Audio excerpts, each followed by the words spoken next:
I recently came across a particular video, and this video touched me so much because we are talking about someone's lifetime work. You know, when an individual works so hard to put a certain thing together in a certain way, and then this thing happens.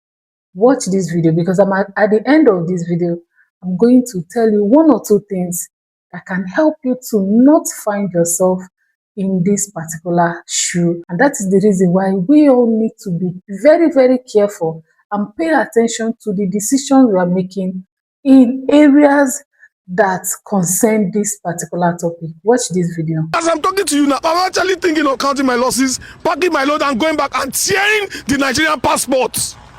I have friends in the UK that have done it. I'm thinking of that as I speak.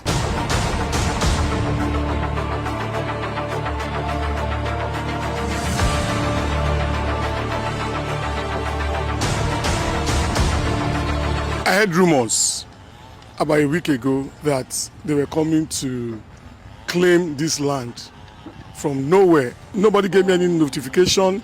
Nobody came to me with any form of notice. I decided by myself on Sunday to shut the place down and start evacuating my equipment by myself.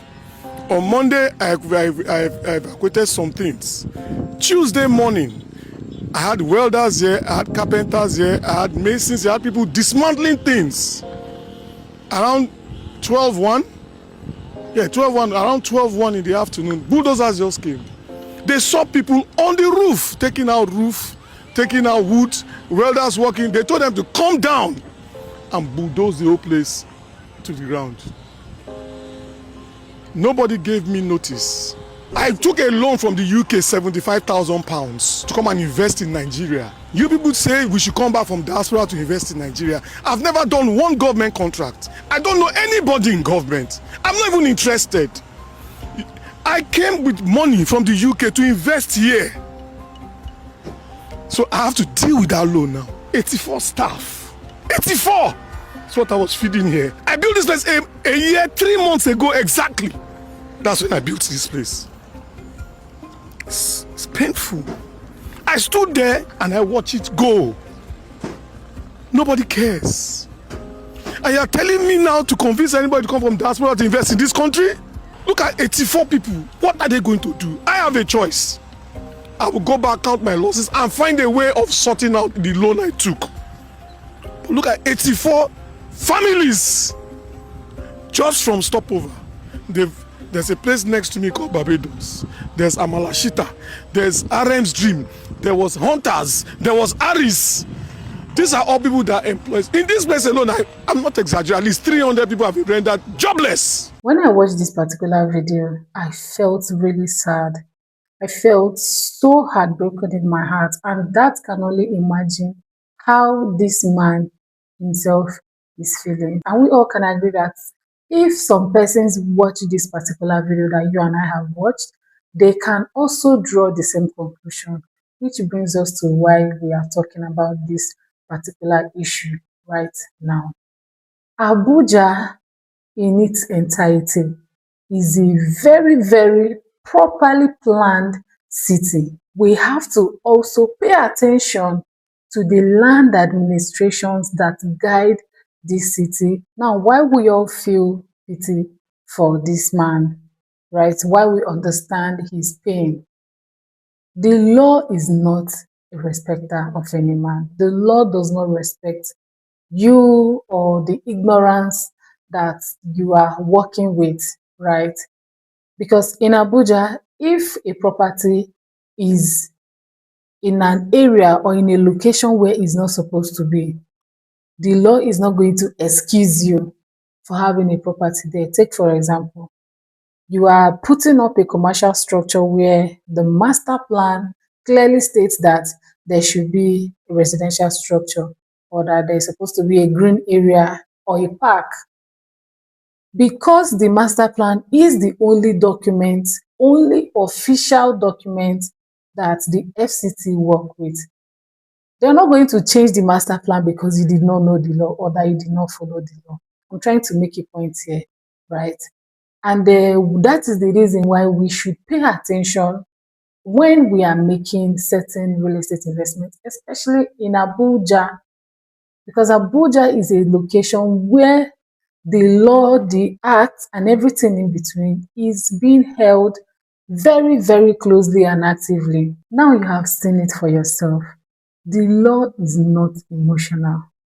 The law is not emotional.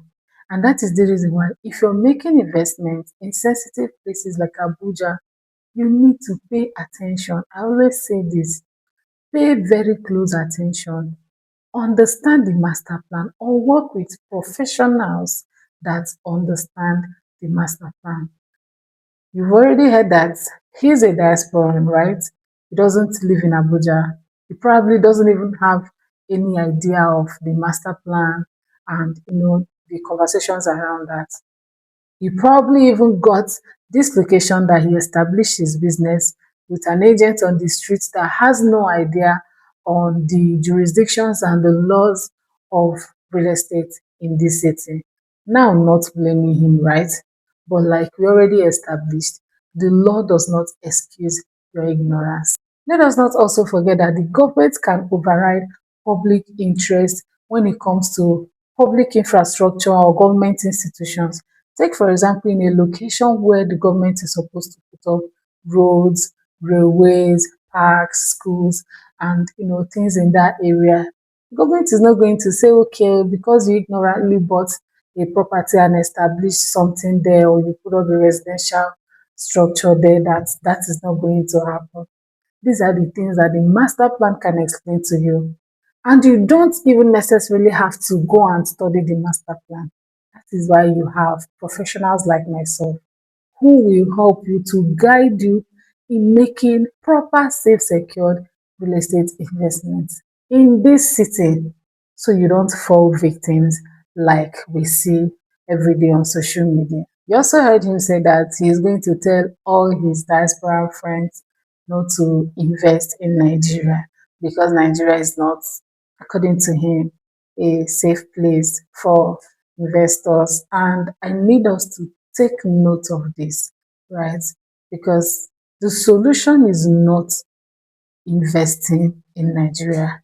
The solution is investing intelligently, investing with proper knowledge, the right information. And something with some of our diaspora clients is most of these people don't even understand the zoning laws of real estate when it comes to Abuja. Most of our people in UK, Canada, and all of that, they do not see these things. They don't know how it works.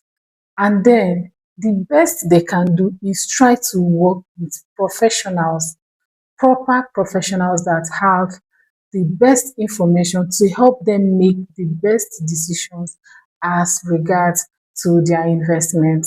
But in most cases, they don't, which is the reason why I continue to educate my people on here to always pay attention to due diligence, pay attention to your professional, pay attention to your search, your verifications, and every necessary thing you need to do in order to make sure that your investment is not just secured, but is safe and free from drama and any possible legal battles. In as much as I hate to come on here and talk about this kind of issues, I really do want us to stay safe and invest securely, smartly, and safely in this city. And we can always do that together.